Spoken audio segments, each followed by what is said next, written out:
accepting the wrong client could destroy your whole audit firm.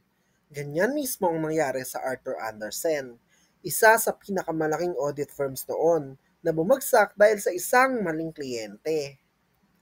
Hey future CPA! Welcome to Project Accounting, your go-to channel for decoding accounting and business topics. Sa video na to, pag-uusapan natin kung paano dapat ginagawa ang client acceptance at continuance decisions, ang pinakauna hakbang sa isang audit engagement. This is not just about money, this is about protecting your reputation. Bago pa man magsimula ang audit, may mahalagang tanong ang isang auditor. Tatanggapin ba natin ang client na ito? Sa simula, parang lahat ng kliyente gusto mong tanggapin. Mas maraming clients, mas maraming revenue, di ba? Pero may mga clients na masakit sa ulo at worse, delikado sa reputation. Kaya may proseso ang mga audit firms para i-evaluate kung tatanggapin ba ang bagong client o itutuloy pa ang existing client.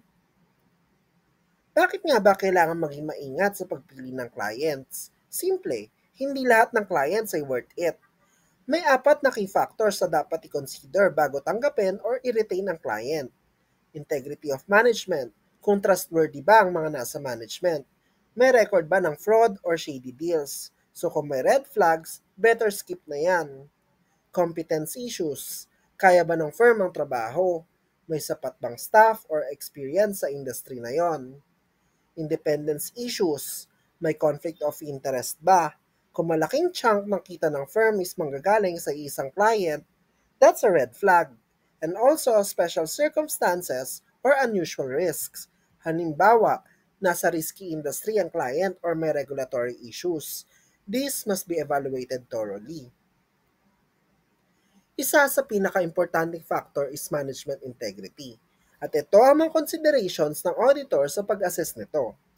Reputation ng management at key stakeholders, bakit sila nagpalit ng audit firm, paano nila tinitignan ang risk exposure, willing ba sila mag-implement ng proper internal controls, ang interpretation ba nila sa accounting rules ay tama, at ang pinaka-importante, willing ba silang bigyan ng access ang auditor sa records and personnel.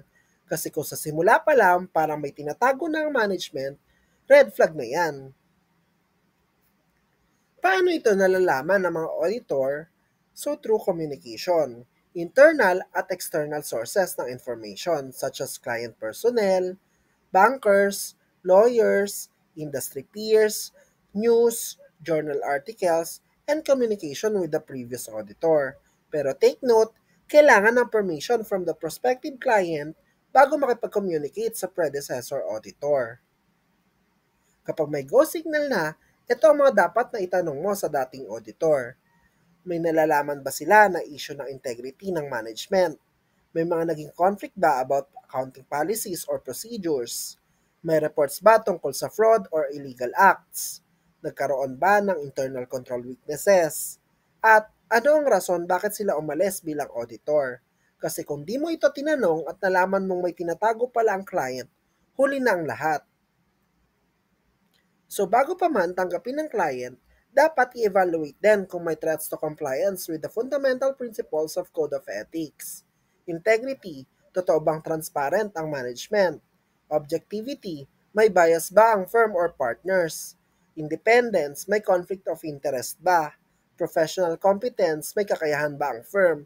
At due care, may sapat bang oras at tao para sa trabaho? Kapag ang prospective client ay may history ng fraud, illegal activities, or sobrang aggressive sa accounting interpretations, hindi lang ito risk. It's a huge ethical red flag. So to comply with professional competence and due care, kailangan tanongin ng firm ang sarili nito. May sapat ba kaming staff at oras to complete the audit? May experience ba ang team sa industry ng client? Kailangan ba ng specialist like actuaries or tax experts? May access ba tayo sa tamang resources to handle complex issues? Next naman is independence. So kung may threat sa independence at hindi ito ma-address, the firm should reject the engagement. For example, kapag ang client ay sobrang laki at malaki ang magiging kita ng firm sa kanya, so fee dependence, this could threaten the firm's objectivity. Also, kung isang client lang ang bumubuhay sa isang firm, paano kung ayaw mo siyang i-offend kahit mali na siya? That's an independence issue. So ano pa nga ba ang mga dapat tingnan? Special circumstances or unusual risk na pwede makaapekto sa audit like is the client financially stable, may profitability issues ba, any regulatory concerns or legal cases, baka naman kasi under investigation na sila ng SEC or BIR. So if the client is close to violating laws or regulations, high risk na agad yan. For example, isang software company ang naghanap ng bagong auditor. Walang independence issue. Consistent ang kwento ng management, audit committee at previous auditor. Ang new firm meron siyang experience sa software industry. So should the auditor accept or reject the engagement? Ang result, they will accept the engagement. Also, another example, isang hedge fund startup ang naghahanap ng auditor. Kulang sa experience ang firm sa investment companies and may past allegations ang CEO. So should the firm accept or reject the engagement? So the firm will not accept the engagement dahil sa possible management integrity issues as well as concerns about its own expertise. So once everything checks out and you're ready to proceed, issue an audit engagement letter. This is a formal agreement between the auditor and the client. So according to PSA 210, the letter should include scope of the audit, including the reference to laws, PSAs, and ethics guidelines. Then responsibilities of the management, which is the preparation of the financial statements, internal controls, and providing information.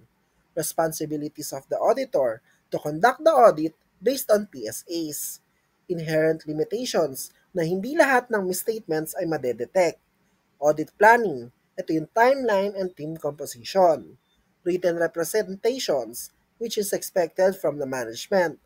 Delivery of the draft FS and other needed information.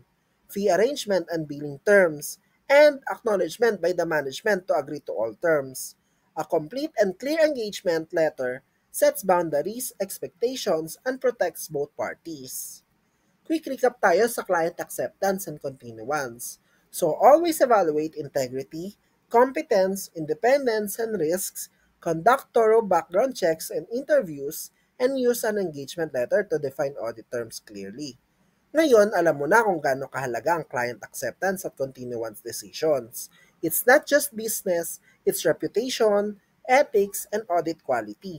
So kung gusto mong matuto pa about audit practices, ethics, and real-world accounting stories, like, share, and subscribe to Project Accounting. Hit the notification bell para di ka mahuli sa susunod nating discussion. See you in the next video!